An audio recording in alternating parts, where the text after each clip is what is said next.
কি অবস্থা, কেমন আছো সবাই? আজকে বেসিক্যালি ভিডিওটা যাচ্ছে এসএসসি 26 যারা রয়েছে তাদের জন্য। তো তোমরা যখন ভিডিওটা দেখতেছো, আমি এক্সপেক্ট করতেছি এটা টেস্ট পরীক্ষার, স্পেশালি রসায়ন পরীক্ষার আগেই ভিডিওটা দেখতেছো। আর যদি কেমিস্ট্রি এক্সামের পরে ভিডিওটা দেখো তাহলে তো আর কিছু বলার নেই। তো যারা সামনে টেস্ট এক্সাম দিচ্ছ, এখনও কেমিস্ট্রি এক্সাম হয়নি, তাদের জন্য আজকের আমাদের এই সাজেশন ভিডিওটা এসিএস ফিউচার স্কুলের পক্ষ থেকে। তো কথা বেশি বাড়াবো না, সুন্দর কিছু ছোট্ট ছোট্ট সাজেশন দিব, কিছু ট্রিক্স দিব কিভাবে তুমি সিলেবাসটা ভালো মতো শেষ করে এক্সামে একটা ফাটাফাটি রেজাল্ট করতে পারো। ঠিক আছে, তো লেটস স্টার্ট। ফার্স্টে দেখো, তোমাদের 6টা চ্যাপ্টার আছে শর্ট সিলেবাসে, তাই না? Chapter 3, chapter 4, chapter 5, chapter 6, chapter 7 and lastly যেটা তোমাদের অনেক বেশি আতঙ্কের, চ্যাপ্টার 11, অর্গানিক কেমিস্ট্রি যে চ্যাপ্টার, তাই না? আচ্ছা, তো দেখো চ্যাপ্টার 3 দিয়ে আমি তোমাদের শুরু করি। চ্যাপ্টার 3-তে তোমাদের বেসিক্যালি কি কি পড়ানো হয়, নামটা কি বলো তো? নামটা হচ্ছে তোমার পদার্থের গঠন, তাই না? পদার্থের গঠন। তো এই চ্যাপ্টারটাতে তোমার কোন কোন বিষয়ের উপর বেশি ফোকাস দেওয়া লাগবে সিকিউর জন্য, স্পেশালি ফর গ অ্যান্ড ঘ নাম্বারের জন্য। ঠিক আছে, তো দেখো আমরা প্রথমে যে কাজটা করতে পারি চ্যাপ্টার 3-তে প্রথমত, এবং খুব খুব খুব খুব খুব কমন অ্যান্ড পপুলার কোয়েশ্চেন, সেটা হচ্ছে রাদারফোর্ড আর হচ্ছে বোরের পরমাণু মডেল নিয়ে। তাহলে ফার্স্টে দেখো আমাদের কোন টপিকটা ভালো মতো জানা লাগবে, রাদারফোর্ড আর বোরের পরমাণু মডেল। ওকে, তাহলে প্রথমত আমরা জানবো হচ্ছে রাদারফোর্ড ও বোর পরমাণু মডেল। তোমাদের এইখান থেকে কিন্তু কোয়েশ্চেন আসে ভাই, যে রাদারফোর্ড ও বোর পরমাণু মডেল, দুইটা পরমাণু মডেল তোমাদের দিয়ে দিবে ছবিতে, দিয়ে বলবে এই দুইটা পরমাণু মডেলের মধ্যে কোনটা বেশি গ্রহণযোগ্য বা কোনটা বেশি তোমার হচ্ছে উত্তম বা মোর অ্যাকসেপ্টেবল, তুমি তোমার যুক্তিযুক্ত বিশ্লেষণ করো, তাই না? তো আমরা তো জানি বোর পরমাণু মডেল। তো এটা জানতে হলে বা অ্যান্সার করতে গেলে রাদারফোর্ড এবং বোর পরমাণু মডেল সম্পর্কে তোমার একটা কমপ্লিট কনসেপ্ট ক্লিয়ার রাখতে হবে। অ্যান্ড পাশাপাশি যেটা করবা, রাদারফোর্ড অ্যান্ড বোর পরমাণু মডেলের পার্থক্যও আসে, সাদৃশ্য বৈসাদৃশ্য আসে। সো এগুলা যদি তুমি ভালো মতো আয়ত্ত করতে পারো, পড়তে পারো, তাহলে এই রাদারফোর্ড বোর পরমাণু মডেল নিয়ে যে টাইপেরই কোয়েশ্চেন আসুক না কেন, থিওরিটিক্যাল আই গেস তোমরা পারবা। আচ্ছা, এরপরে দেখো এইখান থেকে বোর পরমাণু মডেল থেকে একটা খুব কমন টাইপের ম্যাথ আসে এবং ইম্পর্টেন্ট ম্যাথ, সেটা হচ্ছে তোমার ওই mvr = nh/2π, তাই না? অর্থাৎ কৌণিক ভরবেগ রিলেটেড যে ম্যাথগুলো আছে, এই রিলেটেড ম্যাথ কিন্তু খুবই ইম্পর্টেন্ট এই চ্যাপ্টারটার জন্য, বুঝতে পারছো? সো এই রিলেটেড ম্যাথগুলা বেশি বেশি বেশি বেশি প্র্যাকটিস করা লাগবে আমাদের সবার।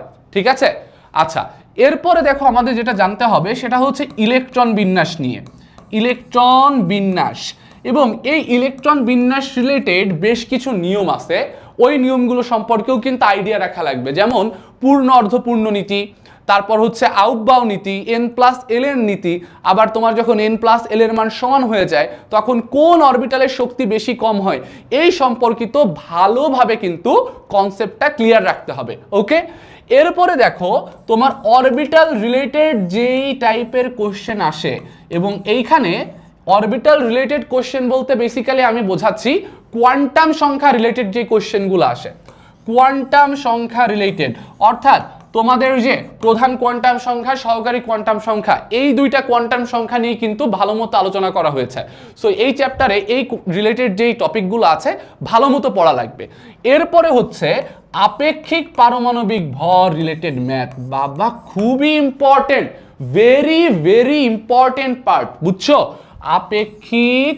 আপেক্ষিক পারমাণবিক ভর রিলেটেড ম্যাথ। তো একটা সূত্র আছে না তোমাদের ডিরেক্ট, ওই যে আপেক্ষিক পারমাণবিক ভর = মৌলের একটি পরমাণুর ভর ডিভাইডেড বাই কার্বন 12 আইসোটোপের 1/12 অংশ। এই যে এই formula related math plus isotope related math আছে, তাই না? যে কোনো একটা মৌলের তোমার হয়তো 3টা আইসোটোপ দেওয়া আছে, যে প্রকৃতিতে তাদের প্রাচুর্যতা বা তাদের পাওয়ার সম্ভাবনা এত পার্সেন্ট এত পার্সেন্ট এত পার্সেন্ট। সো সেই পার্সেন্টেজগুলা থেকে তোমার বের করতে হয় হচ্ছে আপেক্ষিক পারমাণবিক ভর।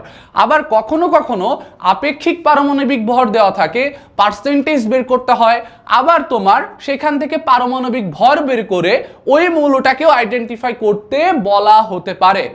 সো এই রিলেটেড যত টাইপের ম্যাথ আছে এই চ্যাপ্টারে সবগুলা ম্যাথ খুব ভালো মতো আমাদের আয়ত্ত করে ফেলতে হবে। সো এই চ্যাপ্টার 3তে তুমি যদি এই কয়টা টপিক ভালো মতো বুঝতে পারো, চোখ বোলাও, শুধু চোখ বোলাইলে হবে না, আত্মস্থ করা লাগবে, তাহলে চ্যাপ্টার 3 নিয়ে আমাদের ডান। এখন চলে যাব হচ্ছে চ্যাপ্টার 4-এ। চ্যাপ্টার 4 বেসিক্যালি হচ্ছে একাডেমিক প্রোগ্রামে যারা আছে, এফএস এর একাডেমিক প্রোগ্রামে এটা আমি পড়িয়েছিলাম, অ্যান্ড এই চ্যাপ্টারটা আমার খুব ফেভারিট একটা চ্যাপ্টার 4। কেন ফেভারিট বলতেছি, চ্যাপ্টার 4টা ছিল তোমাদের periodic table related, and periodic টেবিলের সাথে কিভাবে ভালোবাসা স্থাপন করতে হয়, অ্যান্ড কেমিস্ট্রির কিছু মজা এই চ্যাপ্টারে কিন্তু ভালোভাবে আমরা ফিল করতে পারি, অ্যান্ড অনেক অনেক অনেক অ্যাডভান্স কনসেপ্ট আমরা গ্যাদার করেছিলাম আমাদের একাডেমিক প্রোগ্রামে। সো একাডেমিক প্রোগ্রামের কোনো স্টুডেন্ট যদি ক্লাসগুলো দেখে, মানে এই ভিডিওটা দেখো, কমেন্টে জানাও। সো আমার মনে হয় যদি ভালো মতো প্র্যাকটিস করো এই চ্যাপ্টারটা তোমাদের অনেক ভালো মতোই একটা প্রিপারেশন নিয়ে ফেলার কথা। ওকে, সো চ্যাপ্টার 4 থেকে আমাদের কোন জিনিসগুলো বেশি গুরুত্ব দিয়ে পড়তে হবে? প্রথমে দেখো আমি বলি গ্রুপ পর্যায় নির্ণয়। এইখান থেকে কিন্তু কোশ্চেন থাকেই, গ্রুপ পর্যায় নির্ণয়, ঠিক আছে? গ্রুপ পর্যায় নির্ণয় এইখান থেকে কিন্তু তোমাদের শিওর কোশ্চেন থাকবে, শিওর, বুঝছো? আচ্ছা, এরপরে হচ্ছে সব থেকে ইম্পর্টেন্ট পার্ট যেটা পর্যায়বৃত্ত ধর্ম রিলেটেড। ভাই এইখান থেকে কোশ্চেন নাই এমন কোনো বোর্ড কোশ্চেন তুমি খুঁজে পাবা না। আয়নীকরণ শক্তি, তড়িৎ ঋণাত্মকতা, ইলেকট্রন আসক্তি, ধাতব ধর্ম, অধাতব ধর্ম, পারমাণবিক ব্যাসার্ধ খুবই ইম্পর্টেন্ট কিন্তু, হ্যাঁ, এখান থেকে শিওর কোশ্চেন পাবা। এরপরে হচ্ছে সক্রিয়তা, বুঝছো? সো এই সক্রিয়তা এটা বেসিক্যালি হচ্ছে পর্যায়বৃত্ত ধর্মের সাথে এটা কিন্তু রিলেটেড, বুঝছো? সক্রিয়তা অর্থাৎ তোমাকে কিছু মৌলের সিরিজ বলে দিবে, কোনটা বেশি সক্রিয়, কোনটা কম সক্রিয়, বা এদের সক্রিয়তার ক্রমানুসারে ঊর্ধ্বক্রম বা অধক্রম অনুসারে সাজাও। সো এইটার অ্যান্সার করতে গেলেও তোমার কিন্তু পর্যায়বৃত্ত ধর্মের কনসেপ্টটা জানা লাগবে, ঠিক আছে? এরপরে এখান থেকে যে একটা টাইপের কোশ্চেন আমরা দেখি মাঝে মাঝেই আসে, সেটা হচ্ছে যে উক্ত মৌলগুলো, মানে তোমাকে কোনো গ্রুপ বা পর্যায় বলে দিল, বেসিক্যালি গ্রুপ থেকেই আসে, যে ওই মৌলগুলা একই গ্রুপে অবস্থিত বা তোমার হচ্ছে একই ধরনের রাসায়নিক বিক্রিয়া দেয়, ব্যাখ্যা করো। সো এই টাইপের কোশ্চেনের জন্য তাহলে কি বললাম, একই ধরনের রাসায়নিক বিক্রিয়া দেয়, এবং এইগুলা হচ্ছে কোন গ্রুপ থেকে বেশি আসে জানো? এটা হচ্ছে গ্রুপ 1, 2 and 17। গ্রুপ 1, 2 and 17, এই যে একই ধরনের রাসায়নিক বিক্রিয়া দেয়, আমি জাস্ট লিখে দিলাম, হ্যাঁ, এই টাইপের কোশ্চেন আসে বা একই গ্রুপে অবস্থিত। আমি পুরো টপিকটা লিখলাম না, তোমাদের বইতে এরকম টপিকও দেওয়া নাই, বাট কোশ্চেনে আসে দেখবা। সো গ্রুপ 1-এ যদি আসে তাহলে গ্রুপ 1 তোমার বলতে হবে যেহেতু এটা ক্ষার ধাতুর গ্রুপ। সো ফার্স্টে কি বলতে পারলা, যে গ্রুপ 1-এর ক্ষেত্রে প্রত্যেকটা পরমাণুরই তোমার ভ্যালেন্স শেলের সাধারণ ইলেকট্রন বিন্যাসের প্রতীক কি, NS1। তারপর গ্রুপ 1 যারা, এরা পানির সাথে কি ধরনের বিক্রিয়া দেয়, এরা হাইড্রোজেনের সাথে কি ধরনের বিক্রিয়া দেয়, এরা অক্সিজেনের সাথে কি ধরনের বিক্রিয়া দেয়, এরা হ্যালোজেনের সাথে কি ধরনের বিক্রিয়া দেয়, বুঝছো না? এরা অ্যাসিডের সাথে কি ধরনের বিক্রিয়া দেয়। সো এই টাইপের জেনারেল রিয়াকশন প্রত্যেকটা, বিশেষ করে 1, 2 and 17 এইখান থেকে কোশ্চেন আসে, এগুলো ভালো মতো আয়ত্ত করবা। সো তোমায় যদি বলে এরা একই গ্রুপে অবস্থিত, ব্যাখ্যা করো, তখন ওই রিয়াকশনগুলো দেখাতে হয়। এরা একই ধরনের বিক্রিয়া দেয়, তখন ওই বিক্রিয়াগুলো কিন্তু দেখাতে হয়। খুবই ইম্পর্টেন্ট, আমার কথা বুঝতে পারছো? তাহলে এই চ্যাপ্টার থেকে মোটামুটি এইগুলাই তোমার হচ্ছে হট টপিক। আমি কিন্তু সিকিউর জন্য, স্পেশালি ঘর জন্য কথাগুলো বলতেছি, বুঝছো? সো এই টপিকগুলো ভালো মতো কিন্তু প্রিপারেশন নিয়ে ফেলো। এরপরে আমরা চলে যাব হচ্ছে আমাদের ফেভারিট আরেকটা চ্যাপ্টার 5, এন্ড এই চ্যাপ্টারটাও আমি নিয়েছিলাম একাডেমিক প্রোগ্রামে, এন্ড অনেক ভালো মজা করে পড়ছিলাম, তাই না? এটাও কিন্তু আমারই নেওয়া ছিল। তো চ্যাপ্টার 5-এ প্রথমেই আমাদের যেটা জানা লাগবে সেটা হচ্ছে একাধিক যোজ্যতা রিলেটেড যে কনসেপ্টটা রয়েছে, যেমন কার্বন, ফসফরাস, সালফার, এরা একাধিক যোজ্যতা প্রদর্শন করে না। সো তোমাকে কিন্তু কোশ্চেন দিবে যে ওই মৌলগুলা, বা তোমার হচ্ছে সাধারণত যেটা হয় আমি বলি, এই চ্যাপ্টার আর চ্যাপ্টার 4 অনেক সময় মিক্স করে দেয়। সো তোমাকে এক্স, ওয়াই এরকম মৌল বলে দিতে পারে। তো এই মৌলগুলোর মধ্যে তোমাকে ধরো সাপোজ সালফারের কথাই বললো, এটা একাধিক যোজ্যতা প্রদর্শন করে, ফসফরাসের কথা বললো একাধিক যোজ্যতা প্রদর্শন করে। সো এই টাইপের কোশ্চেন কিন্তু খুবই কমন, বুঝছো?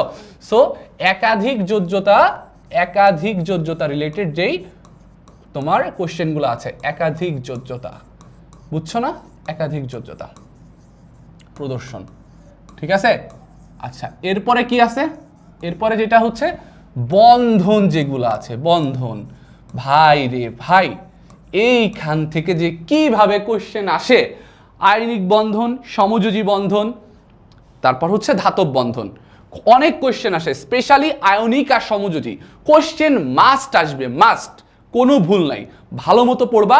অ্যান্ড প্রত্যেকটা বন্ধনে কিন্তু ডায়াগ্রাম মাস্ট। ডায়াগ্রাম চাইলেও ডায়াগ্রাম দিতে হবে, না চাইলেও ডায়াগ্রাম দিতে হবে, যে কোনো বন্ধনের ক্ষেত্রে, বুঝছো?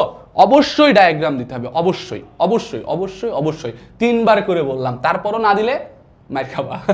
আচ্ছা, তো এখন দেখো বন্ধনেরটা আমরা দেখলাম, এরপরে যেটা আসে সেটা হচ্ছে দ্রবণীয়তা রিলেটেড।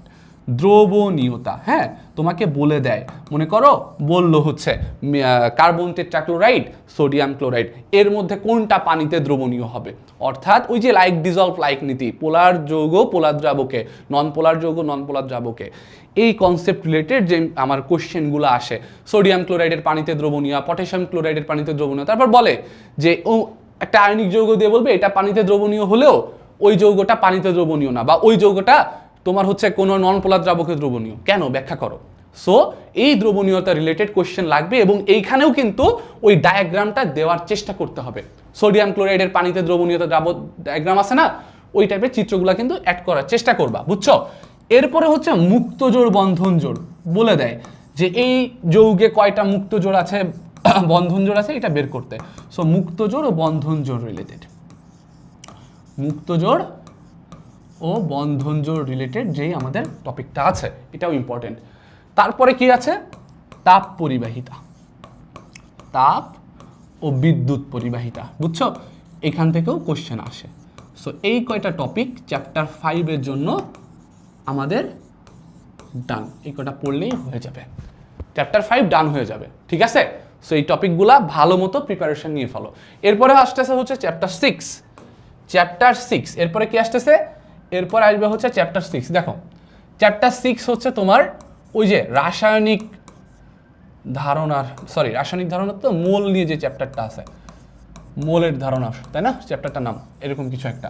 সো এইখানে ম্যাথ আর ম্যাথ, ম্যাথ আর ম্যাথ, ম্যাথ আর ম্যাথ, অনেক ম্যাথ, অনেক ম্যাথ এই চ্যাপ্টারটাতে।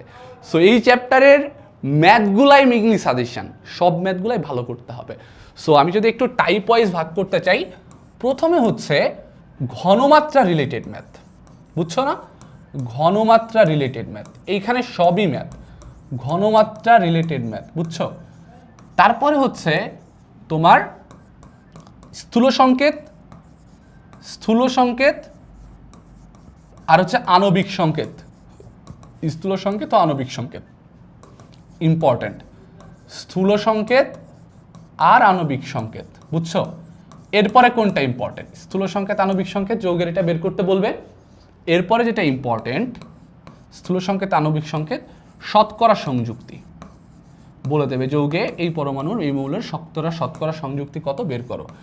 শতকরা সংযুক্তি খুবই ইম্পর্টেন্ট, খুবই ইম্পর্টেন্ট, শতকরা সংযুক্তি, বুঝছো না? শতকরা সংযুক্তি। ওকে, ঘনমাত্রা রিলেটেড ম্যাথ দেখে ফেলছি। মোল রিলেটেড ম্যাথ, মোল রিলেটেড ম্যাথ, কোনটার কত মোল সংখ্যা বের করতে বলতে পারে, মোল রিলেটেড ম্যাথ। রাসায়নিক সমীকরণ রিলেটেড ম্যাথ, এই যে রাসায়নিক সমীকরণের সাথে তুলনা করে ম্যাথ করতে হয়, তাই না? রাসায়নিক কোনটা কার সাথে কত মোল বিক্রিয়া করতেছে, রাসায়নিক সমীকরণ রিলেটেড ম্যাথ, রাসায়নিক সমীকরণ রিলেটেড ম্যাথ। আর লিখতে পারতেছি না, ডট ডট দিয়ে দিলাম, ঠিক আছে? রাসায়নিক সমীকরণ রিলেটেড ম্যাথ। এরপরে যেটা আছে অনেক একটা ইম্পর্টেন্ট পার্ট, সেটা হচ্ছে তোমার লিমিটিং বিক্রিয়ক, লিমিটিং বিক্রিয়ক, ঠিক আছে? এখান থেকেও কিন্তু হিউজ কোশ্চেন আসে, লিমিটিং বিক্রিয়ক, লিমিটিং বিক্রিয়ক। আর একটা ইম্পর্টেন্ট পার্ট আছে, অনেক ইম্পর্টেন্ট কোশ্চেন হচ্ছে মিশ্রণের প্রকৃতি, এটা আসে, মিশ্রণের প্রকৃতি নির্ণয়, অম্লীয় নাকি ক্ষারীয়, এটা আসে, প্রকৃতি। এই টপিকগুলা ভালো মতো পড়ে ফেলবা, এইখান থেকে ম্যাথই বেশি ইম্পর্টেন্ট। ও আর একটা আছে, ওই যে অণুর সংখ্যা পরমাণুর সংখ্যা বের করা, অণু বা পরমাণুর সংখ্যা, অণু বা পরমাণুর সংখ্যা। ঠিক আছে, ঠিক আছে না? আরেকটা জিনিস আমি এটা লিখে দিই, এক কথায় যদি বলি এটা বলা হয়ে যাচ্ছে W = SMV ডিভাইডেড বাই এই যে 1000, এই সূত্র রিলেটেড যত ম্যাথ আছে। ঠিক আছে। আচ্ছা, আরেকটা জিনিস হচ্ছে চ্যাপ্টার 5-এ একটা টপিক বাদ গেছে। চ্যাপ্টার 5-এ একটু লিখে নাও, সেটা হচ্ছে জলীয় দ্রবণের প্রকৃতি। এটা ভালো একটা কোশ্চেন, ইদানিংকালে আসতে পারে কোশ্চেনটা, জলীয় দ্রবণের প্রকৃতি। ঠিক আছে, যে অ্যামোনিয়ার জলীয় দ্রবণের প্রকৃতি কি হতে পারে, সোডিয়াম ক্লোরাইডের প্রকৃতি কি হতে পারে, এরকম জলীয় দ্রবণের প্রকৃতি। ওকে না? ডান। ঠিক আছে, ওকে। সো এখন আমরা আমাদের সেই ভয়ঙ্কর চ্যাপ্টারে চলে যাচ্ছি। ভয়ঙ্কর চ্যাপ্টার 11। সো ভয়ঙ্কর চ্যাপ্টারের জন্য আমাদের একটা ভালো নিউজ আছে, ভয়ঙ্কর নিউজ আছে। নিউজটা হচ্ছে, তোমরা আজকে ভিডিওটা সম্ভবত দেখতেছো, আজকে কত তারিখ? আজকে হচ্ছে বা 11 তারিখ হয়তো বা, মেবি আমি শ্যুট করতেছি 11 তারিখ। সো আজকে তো আর ভিডিওটা পাবা না, আজকে দেখতে পাবা না। তো ভিডিওটা হয়তো 12, 13 বা 14 তারিখ যে নাগাদই দেখো না কেন, আমি জানি না কবে পাবলিশ করতেছে। তো কথা হচ্ছে, আমি তোমাদের জন্য একটা ওয়ান শট শ্যুট করতেছি, অর্গানিক কেমিস্ট্রি মানে চ্যাপ্টার 11 রিলেটেড একটা ওয়ান শট। আই গেস তোমাদের টেস্টের আগে এটা তোমরা পেয়ে যাবা, এসএস ফিউচার স্কুলের ইউটিউব চ্যানেলে পেয়ে যাবা। আর আরও একটা সারপ্রাইজ আসতেছে, এটা গ্রুপে বলবো, অ্যান্ড এইটার জন্য তোমাদেরও হেল্প দরকার। আর অর্গানিক কেমিস্ট্রির এইটা আমি ওয়ান শট, তোমরা অনেকে আমাকে কমেন্টে জানাইছো, ইনবক্সে জানাইছো। সো আমি এটা ওয়ান শট একটা শ্যুট করে ফেলবো খুব দ্রুতই। আমারও খুব প্রেশার যাচ্ছে, একাডেমিক প্রেশার। সো আমি 3rd ইয়ারে উঠে গেছি, তো একটু বড় হয়ে গেছি। সো দ্রুত শ্যুট করে ফেলবো, অ্যান্ড তোমাদের জন্য যেভাবে এটা পড়ালে বেটার হয় আমি সেটাই করতেছি আর কি। ঠিক আছে, সো টেনশন করো না, ওয়ান শটটা আপলোড হলে একটু দেখে নিও। সো এই চ্যাপ্টারটা ক্লিয়ার হয়ে যাবে, তোমাদের ভালো মতো ক্লিয়ার করে টেস্টটা দিতে পারবা। ওকে, তো চ্যাপ্টার 11 দেখো, চ্যাপ্টার 11। সো এইখান থেকে বেসিক্যালি, ও আচ্ছা, আরেকটা চ্যাপ্টার বাদ গেছে, সেটা হচ্ছে চ্যাপ্টার 7, তাই না? আচ্ছা, চ্যাপ্টার 7টা লাস্টেই দেখাই, চ্যাপ্টার 11টাকে দেখাই। চ্যাপ্টার 11-এ কি আছে দেখো তো। চ্যাপ্টার 11-এ ফার্স্টে যেটা জানবা, ইম্পর্টেন্ট যেটা, সেটা হচ্ছে কনভার্সন যেগুলো আছে। কনভার্সন, বুঝছো? কনভার্সন বলতে এইখানে কিন্তু মজার মজার কনভার্সন আছে। মনে করো তোমাকে বলা হলো তুমি ইথেন থেকে বিউটেন বানাও, ইথেন থেকে প্রোপেন বানাও, ইথেন থেকে মিথেন বানাও। ব্যাপারটা লক্ষ্য করছো? ইথেন থেকে বিউটেন কার্বন সংখ্যা দ্বিগুণ হয়েছে, ইথেন থেকে প্রোপেন একটা কার্বন বেড়েছে, ইথেন থেকে মিথেন একটা কার্বন কমেছে।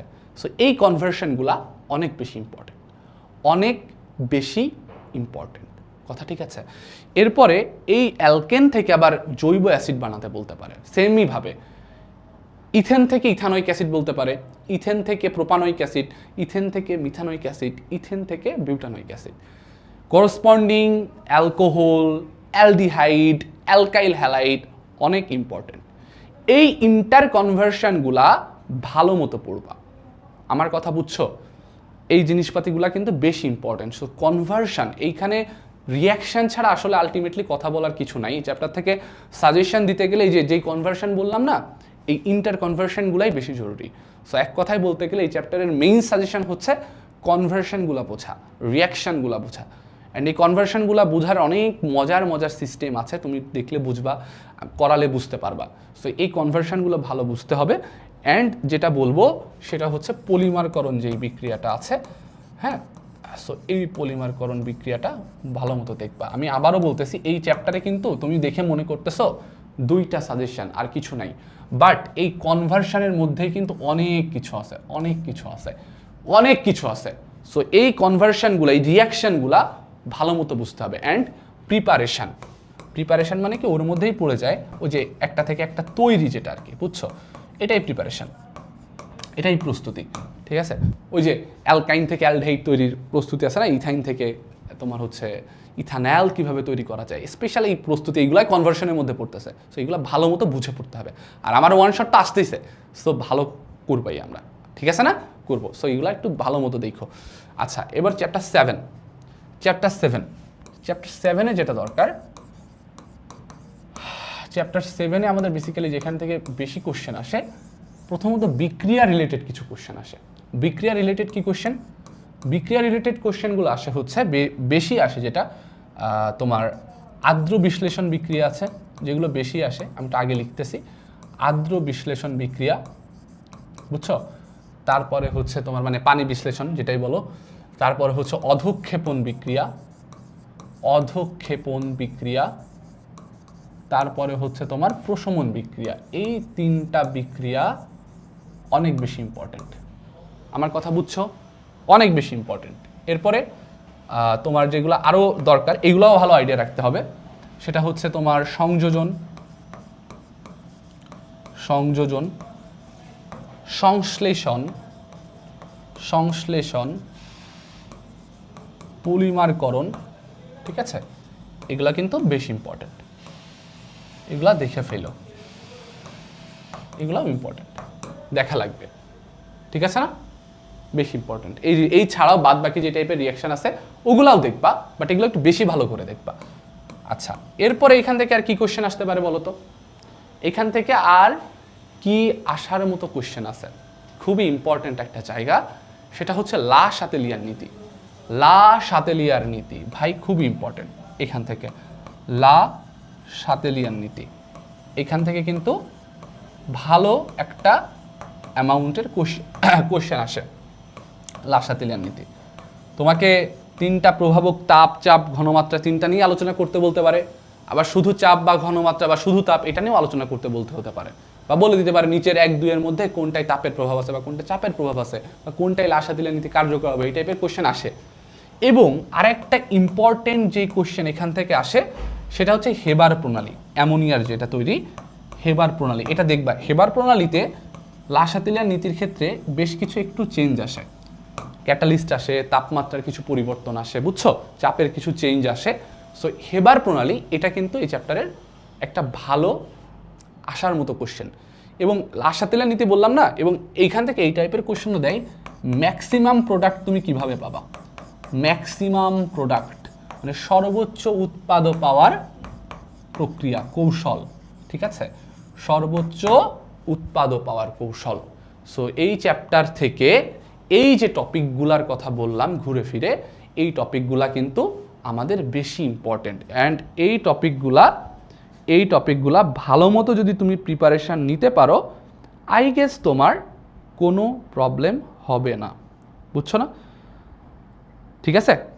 আচ্ছা, সো এখন আমাদের যেটা করা লাগবে, তোমাদের যে টপিকগুলো দিলাম এখানে আমি মেনশন করেছি, এইখানে যেই টপিকগুলো আমি মেনশন করেছি ওইগুলো ভালো মতো একটু পড়ে ফেলবা। আর যে কোনো প্রবলেম হলে আমরা তো আছি, যে কোনো প্রবলেম হলে এসিএস ফিউচার স্কুল তরফ থেকে আমরা কিন্তু তোমাদের জন্য সব সময় আছি। সো আমাদের কোশ্চেন করবা, আমাদের গ্রুপে জানাবা তোমরা কি ধরনের প্রবলেম ফেস করতেছো বা কোন ধরনের জিনিসপাতি আমাদের কাছ থেকে চাও, ঠিক আছে? সো অনেকে মনে করতেছো চ্যাপ্টার 7-এ সাজেশন মনে হয় এখানেই শেষ, এখানে কিন্তু শেষ না। এই চ্যাপ্টারে আরেকটা ইম্পর্টেন্ট পার্ট আছে, সব থেকে ইম্পর্টেন্ট পার্ট, ঠিক আছে? সেই ইম্পর্টেন্ট পার্টটা কি দেখো, জারণ বিজারণ। সেই ইম্পর্টেন্ট পার্টটা হচ্ছে জারণ সংখ্যা নির্ণয়, বুঝছো? জারণ সংখ্যা নির্ণয়।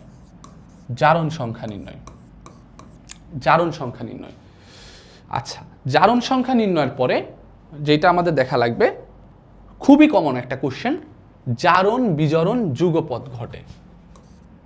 জারণ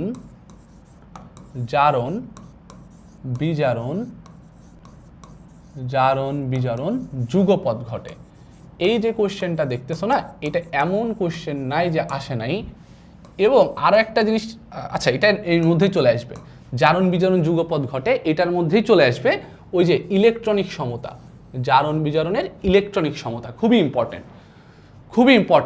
এই জারণ বিজারণ জারণ সংখ্যা নির্ণয় গতে সাধারণত আসে কেন্দ্রীয় মৌলে জারণ সংখ্যা নির্ণয়, বা স্পেসিফিক একটা মৌল বলে দেবে, পরমাণু বলে দেবে, তা জারণ সংখ্যা নির্ণয়। এবার বলবে জারণ বিজারণ যুগপৎ ঘটে ব্যাখ্যা করো, বা এটা জারণ বিজারণ ইলেকট্রনিক সমতা দেখাও, সবই কিন্তু খুবই ইম্পর্টেন্ট, একই কোশ্চেন, বুঝছো না?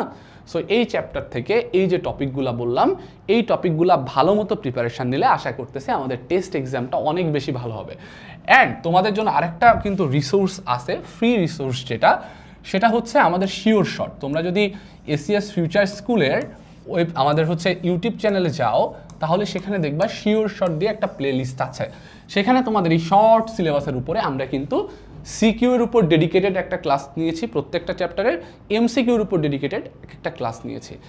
এছাড়াও আরেকটা জিনিস আছে, সেটা হচ্ছে তোমরা জানো হয়তো আমাদের এফআরবি চলতেছে, এফআরবি 26, যদিও আমরা ক্লাস বেশ কিছুদিন শুরু হয়ে গিয়েছে, তো এফআরবি 26 যেটা তোমাদের 26 ব্যাচের জন্য, এই এফআরবিতেও কিন্তু আমরা মোটামুটি তোমাদের বেসিক ক্লিয়ার করে থিওরিগুলা বুঝায়ে তারপর কোয়েশ্চেন সলভে যাচ্ছি।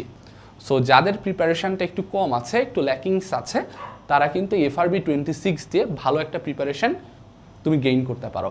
আর এইটা তোমার পেইড কোর্স, আর শিওর শর্ট যেটা, এটা কিন্তু ফ্রিতেই আছে।